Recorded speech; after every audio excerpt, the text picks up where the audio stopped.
दो बहुत ही खतरनाक जासूस पकड़े गए हैं। दो के दोनों ईरान और पाकिस्तान के लिए काम कर रहे थे, वहां के आईएसआई के लिए काम कर रहे थे। ये दोनों ही मक्कार, दोनों ही गद्दार और हरामखोर जमशेदपुर के रहने वाले थे। पिछले कई सालों से दिल्ली में रह रहे थे, बाद में अरब की तेल कंपनियों में काम कर रहे थे। नाम है इनका आदिल हुसैनी और अख्तर हुसैनी। ये अख्तर और आदिल खूब पैसा ले रहे थे और उस पैसे के लिए भारत के साथ गद्दारी कर रहे थे।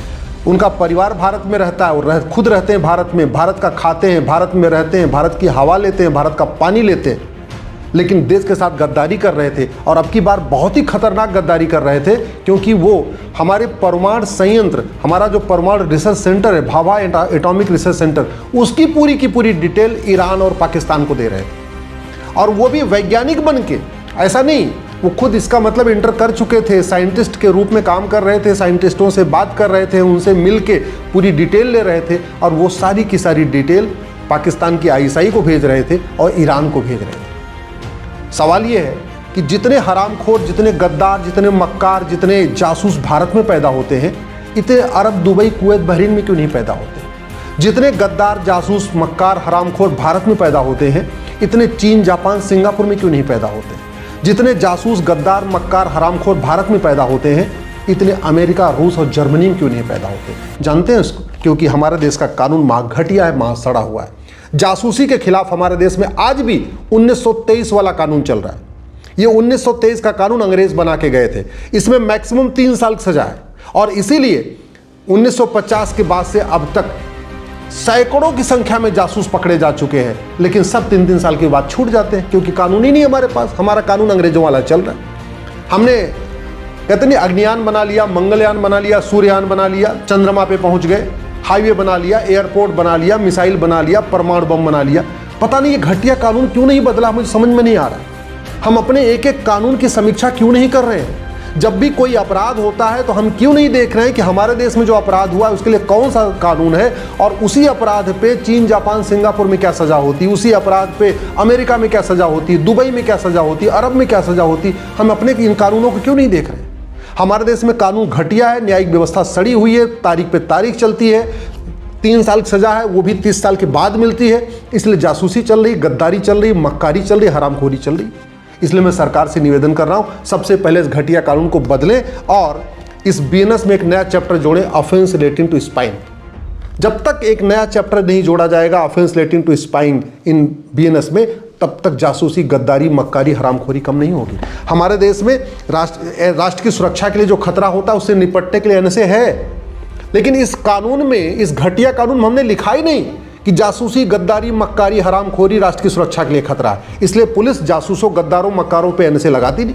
हमारे पास जो अनलॉफुल एक्टिविटी है उससे निपटने के लिए अनलॉफुल एक्टिविटी एक्ट है, यूएपीए इसको बोलते हैं, लेकिन इस कानून में कहीं लिखा ही नहीं है कि जासूसी, गद्दारी, मक्कारी और हरामखोरी अनलॉफुल एक्टिविटी है। इसलिए पुलिस चाह कर भी यूएपीए नहीं लगा पाती इन जासूसों, मक्कारों के खिलाफ।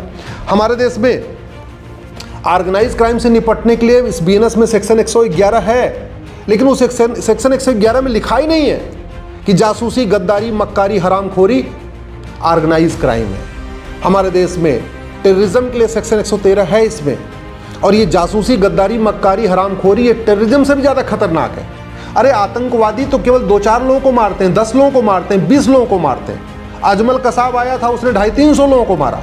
लेकिन ये जासूस, गद्दार, जिन्होंने अब हमारे भाभा एटॉमिक रिसर्च सेंटर की पूरी डिटेल अमेरिका, पाकिस्तान को दे दिया, ईरान को दे दिया, और कल को अगर यहीं पे विस्फोट हो जाए हमारे भाभा एटॉमिक रिसर्च सेंटर में, तो करोड़ों लोग मारे जाएंगे, पूरा महाराष्ट्र खत्म हो जाएगा, मध्य प्रदेश खत्म हो जाएगा। अगर हमारे इस परमाणु संयंत्र के ऊपर कुछ हो जाए तो फिर हम जासूसी, गद्दारी, मक्कारी को आतंकवाद क्यों नहीं डिक्लेयर कर रहे? एक्ट ऑफ टेररिज्म क्यों नहीं डिक्लेयर कर रहे? सेक्शन 113 में हमने जहां टेररिज्म लिखा है उसमें उसको हम एक्सप्लेन क्यों नहीं कर रहे हैं कि जासूसी, गद्दारी, मक्कारी भी टेररिज्म है? हमारे देश में वेजिंग वॉर के लिए बाकायदा सेक्शन 147 है, लेकिन आज तक हमने जासूसी, गद्दारी, मक्कारी, हरामखोरी को वेजिंग वॉर डिक्लेयर नहीं किया। हमारे देश में जो राष्ट्र की सुरक्षा के लिए खतरा है, संप्रभुता के लिए खतरा है, देश की एकता, अखंडता के लिए खतरा है, उससे निपटने के लिए सेक्शन 152 है, लेकिन इसमें भी हमने कहीं लिखा नहीं है कि जासूसी, गद्दारी, मक्कारी, हरामखोरी ये भी एक्ट ऑफ टेररिज्म है। ये जासूस, गद्दार, मक्कार बहुत साइलेंटली काम करते हैं, कोई सबूत छोड़ते नहीं, कोई सबूत होता है उसको मिटा देते हैं। लेकिन पुलिस के पास मजबूरी है कि वो सबूत लाके इकट्ठा करे, गवाहों के बयान करवाए, क्योंकि हमारी न्यायिक व्यवस्था ये कहती है गवाहों का बयान जरूरी है। आज तक हमने पता नहीं नार्को पॉलीग्राफ ब्रेन मैपिंग कानून क्यों नहीं बनाया, कहां से कहां चले गए। बैलगाड़ी से चलते थे, आज की डेट में जहाज से चलने लग गए। इसके बावजूद नार्को पॉलीग्राफ ब्रेन मैपिंग कानून बनाने में पता नहीं क्या दिक्कत आ रही है। दुनिया के कई देशों ने बना लिया। अगर इस जासूस गद्दार मक्कार का narco polygraph brain mapping test करते तो पता चलता और कौन कौन लोग हैं। अभी तो 2 पकड़े गए, हो सकता है 10 और पकड़े जाते, हो सकता है 20 और पकड़े जाते, लेकिन हमारे पास ऐसा कोई कानून नहीं। कोर्ट में मैटर जाएगा और मैटर जाएगा, फिर चूंकि पैसा इसको खूब मिला ही है, दुबई में खूब प्रॉपर्टी दोनों ने खरीद लिया है, बड़े बड़े वकील खड़े कर लेंगे। हो सकता है भूतपूर्व कानून मंत्री, भूतपूर्व वित्त मंत्री आके खड़े हो जाए इन जासूसों के लिए, हो सकता है भूतपूर्व गृह मंत्री आके खड़े हो जाए, हो सकता है भूतपूर्व विदेश मंत्री आके खड़े हो जाए इन जासूसों गद्दारों के लिए। आएंगे, कहेंगे भैया तो ह्यूमन राइट की बात है, अरनेश कुमार वाला जजमेंट दिखा देंगे कि देखो जी इनको जमानत दे दो। तो जब तक ये हम भेद नहीं करेंगे कि मानवाधिकार मानव का होता है, दानव का नहीं। मानवाधिकार सही लोगों का होता है, अच्छे लोगों का होता है। जासूसों का, गद्दारों का, मक्कारों का, हरामखोरों का, अलगाववादियों का, आतंकवादियों का, माओवादियों का, नक्सलियों का, हत्यारों का, ड्रग स्मगलर का कोई मानवाधिकार नहीं होता। जब तक ये भेद नहीं करेंगे तब तक इनको तारीख पे तारीख मिलती रहेगी, इनकी जमानत होती रहेगी, कल को बाहर भी आ जाएंगे। तो हमारे देश में जो कुछ हो रहा है वो इसलिए हो रहा है क्योंकि कानून हमारा घटिया है, न्यायिक व्यवस्था सड़ी हुई है। आज तक 75 साल बीत गए, सैकड़ों की संख्या में जासूस, गद्दार, मक्कार पकड़े जा चुके हैं। कोई अमेरिका के लिए जासूसी कर रहा था, कोई चीन के लिए कर रहा था, कोई पाकिस्तान के लिए कर रहा था, कोई बांग्लादेश के लिए कर रहा था। आज तक किसी एक जासूस, गद्दार, मक्कार, हरामखोर की नागरिकता खत्म नहीं हुई। क्यों? क्योंकि 1955 वाला कानून महा घटिया है, महा सड़ा हुआ है। जब तक कानून का खौफ नहीं होगा तब तक जासूसी, गद्दारी, मक्कारी, हरामखोरी खत्म नहीं होगी। कोई भी देश तभी सुरक्षित होता है जब शिक्षा में संस्कार हो और कानून का खौफ हो। दुर्भाग्यवश हमारे देश में न शिक्षा में संस्कार है न कानून का खौफ है। मुगल चले गए फिर भी मदरसे खुलते जा रहे हैं, अंग्रेज चले गए फिर भी मिशनरी स्कूल खुलते चले जा रहे हैं, मॉन्टेसरी स्कूल खुलते जा रहे हैं। और जो संस्कार देने वाली हमारी भारतीय शिक्षा व्यवस्था थी, गुरुकुल शिक्षा व्यवस्था थी, आज तक हमने उसको लागू करने का प्रयास नहीं किया। आज तक स्कूलों में न वेद पढ़ाया जा रहा है, न उपनिषद पढ़ाया जा रहा है, न भगवद गीता पढ़ाई जा रही है, न रामचरितमानस पढ़ाया जा रहा है। सेकुलरिज्म के नाम पे देश को बर्बाद करने की पूरी तैयारी चल रही है और हम उस तैयारी में फंसे पड़े हुए हैं। हम कहते हैं प्राण जाए पर इमेज न जाए, उस चिंता में कहीं फंस गए। नतीजा ये हो रहा है कि न कानून बदले गए, न शिक्षा व्यवस्था बदली गई, न पुलिस व्यवस्था बदली गई, न प्रशासनिक व्यवस्था बदली गई, न न्यायिक व्यवस्था बदली गई। ये जो 2 जासूस पकड़े गए हैं जो हमारे भाभा एटॉमिक रिसर्च सेंटर की डिटेल दे रहे थे, आप देख लेना, इनका भी मुकदमा 20-30 साल चलेगा, 10 साल डिस्ट्रिक्ट कोर्ट चलेगा, 10 साल हाई कोर्ट चलेगा, 10 साल सुप्रीम कोर्ट चलेगा। और उसके बाद भी सजा कितनी होगी? 3 साल की होगी, मात्र 3 साल की सजा होगी, क्योंकि ये कानून कहता है 3 साल की सजा होगी। न इनकी जासूसों की 100% प्रॉपर्टी जब्त होगी, न इन जासूसों की नागरिकता खत्म होगी, न इन जासूसों का आजीवन कारावास, फांसी होगा। जब कुछ होगा ही नहीं तो ये पकड़े गए, कल को कोई और पकड़ा जाएगा। इसके पहले एक लड़की पकड़ी गई थी पंजाब की, वो घूम रही थी पाकिस्तान, आ रही थी, जा रही थी। इसके पहले कितने और भी पकड़े जा चुके हैं।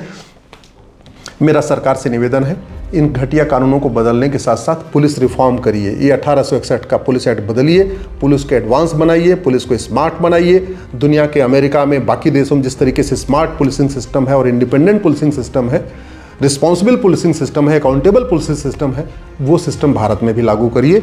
भारत में चूंकि इन जासूसों, गद्दारों को मदद मिलती है सरकारी कर्मचारियों से, घूसखोर कर्मचारियों से मिलती है, और वो तभी रुकेगा जब ये भ्रष्टाचार का घटिया कानून खत्म होगा, प्रिवेंशन ऑफ करप्शन एक्ट, और भ्रष्टाचारियों को चीन की तरीके से फांसी देने के लिए कानून बनेगा, तब जाके जासूसी, गद्दारी बंद होगी। क्योंकि जासूसी, गद्दारी बिना भ्रष्टाचार के संभव नहीं है। इसी तरीके से हवाला के खिलाफ कठोर कानून बनाना पड़ेगा, बेनामी लेन देन के खिलाफ कठोर कानून बनाना पड़ेगा। इन दोनों को ही, आदिल को और अख्तर को, आदिल हुसैनी, अख्तर हुसैनी, दोनों भाइयों को खूब बेनामी प्रॉपर्टी मिली है और इन्होंने भारत के अंदर तो प्रॉपर्टी बनाई, दुबई में भी जाके प्रॉपर्टी खरीद ली है जहाँ करोड़ों की प्रॉपर्टी मिलती है। जब तक ये काला कारोबार नहीं बंद होगा, काला धन नहीं बंद होगा, तब तक जासूसी, गद्दारी बंद नहीं होगी। और आप खुद कल्पना कर लीजिए कि हमारे परमाणु संयंत्रों का ये जासूसी कर रहे थे, भगवान ने ठीक है बचा लिया, पकड़े गए, अगर ये अपने मिशन में सफल हो जाते तो कितने लोग मारे जाते, इसकी कल्पना आप खुद करिए।